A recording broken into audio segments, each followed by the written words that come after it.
Okay, traders, welcome back to a very important episode of this Trading Psychology Mastery series. And today we're going to be talking all about self-sabotage.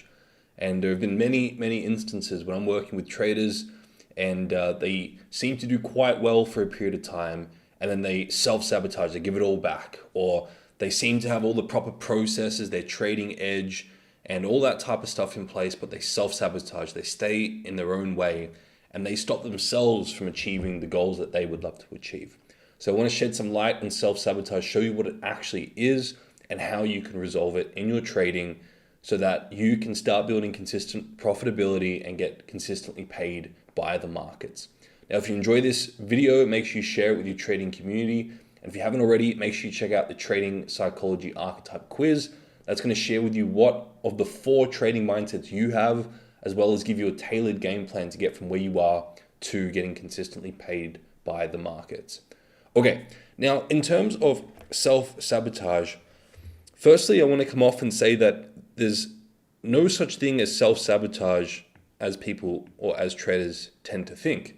There's no such thing as this deliberate response to truly sabotage your own performance as a trader. However, what we do have are what are called unconscious motives. And what self-sabotage really is an unconscious motive, where as a trader, you may think that doing something, some action, or having some result is what you truly want.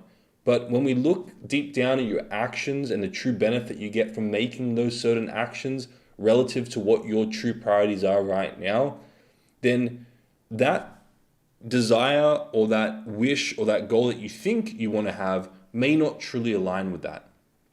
And really, there's a level deeper underneath the surface. You may look at a certain action, you may label that action as bad and self-sabotage, but there's an unconscious reasoning why you're doing that certain action.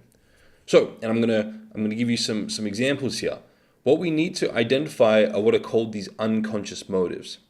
Every decision you make as an individual is based on what you perceive will give you greater advantage over disadvantage.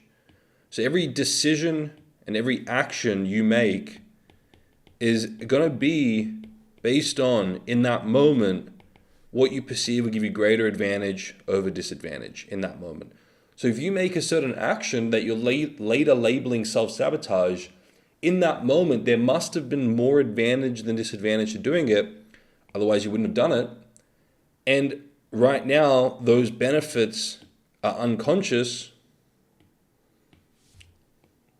hence why we call it an unconscious motive. Because you're unaware of those benefits now, you're resenting that action, you're labeling it self-sabotage. So as a trader, and I have many of my typically one-on-one clients that come to me that say that I'm doing a certain action like deviating from my trading plan. And this is a very common thing that traders label self-sabotage, deviating from trading plan. Now, realistically, this is still a little bit broad, so we're going to elaborate on this a little bit more.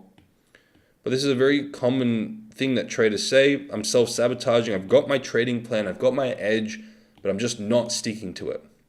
Now, what does that look like? What are the components of the actions that lead to or subcomponents of deviating from your trading plan? Well, it could be, for example, getting into trade early before trading plan criteria is met. Or another one could be over-risking. Your plan says risk 1%, but you're actually risking 2% on certain positions. So these are the specific actions that you're labeling self-sabotage.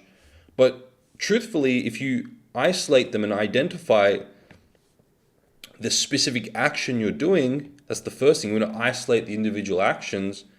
You can see that, all right, I'm over-risking in this scenario. I'm getting into a trade too early. I'm not waiting for my specific entry criteria to be met before I get into my trade. And these are the specific actions that you were once labeling self-sabotage. The next step to this is to then go in and find the unconscious motive, the unconscious reasoning to why you're making those certain actions. Because every decision and action is based on what you perceive will give you greater advantage over disadvantage in that moment. So in that moment, there was a very good rationale or a very good reasoning for that, but now it's unconscious. So by going back to the specific moment where and when you over risked, or where and when you got into the trade too early, let's stick with this one, and you go in there and you ask yourself, what were the benefits to doing that in that moment? And you find, if you go back and get present in that moment, you find the benefits in that moment, you start to bring to surface the benefits you were aware of in that moment, those unconscious motives, those unconscious benefits, and you start to realize, that's why I made that decision in that moment. Now, these may not necessarily be easy to find, but they're there, because if they weren't there, you wouldn't have made that decision in the first place, or that action in that first place.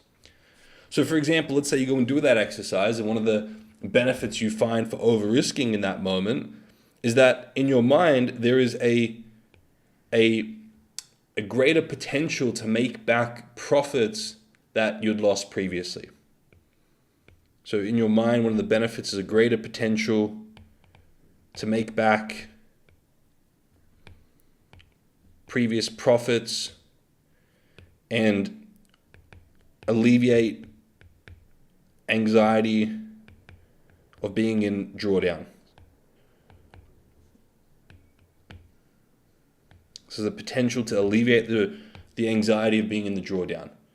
And maybe there's also, in your mind in that moment, there's also a bit of a pressure, there's a time horizon, because you've got bills coming up and you need to get a certain amount of money, or you need to get a certain funded account. So by over risking in that moment, the benefit is the potential to make that money to then pay down those bills and alleviate that stress. Okay? Pay down bills and alleviate stress. So in that specific moment, these were all the unconscious or the conscious benefits in that moment, now unconscious. But if you go back to that moment in your mind and you have a look, you ask yourself, what are the benefits? You can see them, and you can bring to surface these unconscious motives. And then when you look at that and you complete the picture and you find enough benefits in that moment, until you have this aha moment, this realization of, that's why I made that action in that moment. That's why I over-risked in that moment. That makes perfect rational sense. And then when you have that realization for all the actions, you then don't label your actions self-sabotage anymore, but rather you see the unconscious motives behind them, the unconscious reasons behind them, and then you can take it one step further. Now that you're aware of the reasoning for that action, if you look at that action and you realize, you know what, this is not a wise action for me to continue, you have to recognize that you were getting specific benefits in that moment. So you have to find alternative ways to get those benefits, or to manage those benefits, as a way to alleviate that self-sabotaging action that you're initially judging. So for example, if a trader found these benefits in the moment, what that would tell me is that they're putting too much pressure on their trading to generate an outcome right now. And one thing they could do is they could find a part-time or a full-time job to alleviate the pressure of having to make money from the markets, so they could pay bills through a part-time or full-time job, and they could focus on getting more process-based. So they could alleviate that pressure, and as a result, manage that action of over-risking again. Because if you then take care of your bills, you have less of a reason to over-risk, if that makes sense. The next one is the alleviation of the anxiety and drawdown. So there's obviously a trader who doesn't know how to manage being in drawdown, and they've got this resentment to being in drawdown.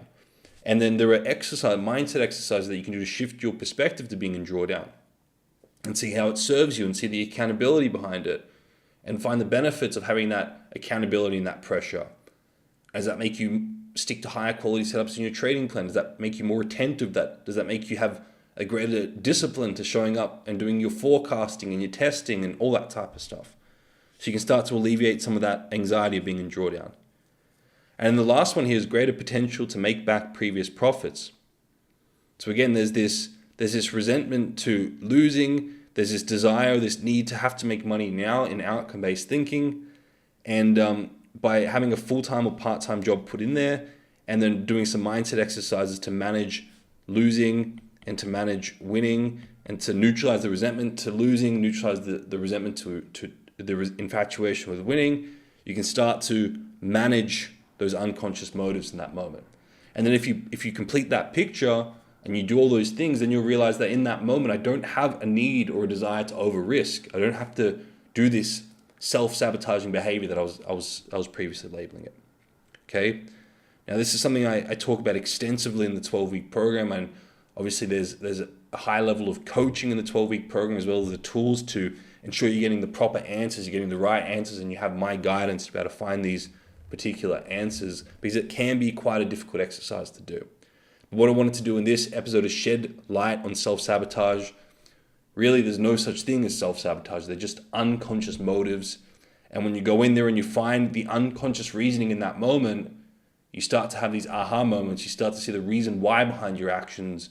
You have a greater awareness, therefore you have greater control over your actions, and you can put alternative things in place to manage your actions, and you can start to put processes in place to put yourself in a position where you're doing only what is wise to do as a trader. Okay, hopefully that makes sense. If you have any questions, let me know below, and make sure you check out the resources in the description, especially the free trading psychology archetype quiz. That's a great quiz, and it's going to show you which of the trading mindsets you have, as well as give you a free personalized report at the end. Yeah, if you found this video useful, share it with your trading communities, and I look forward to seeing you all tomorrow.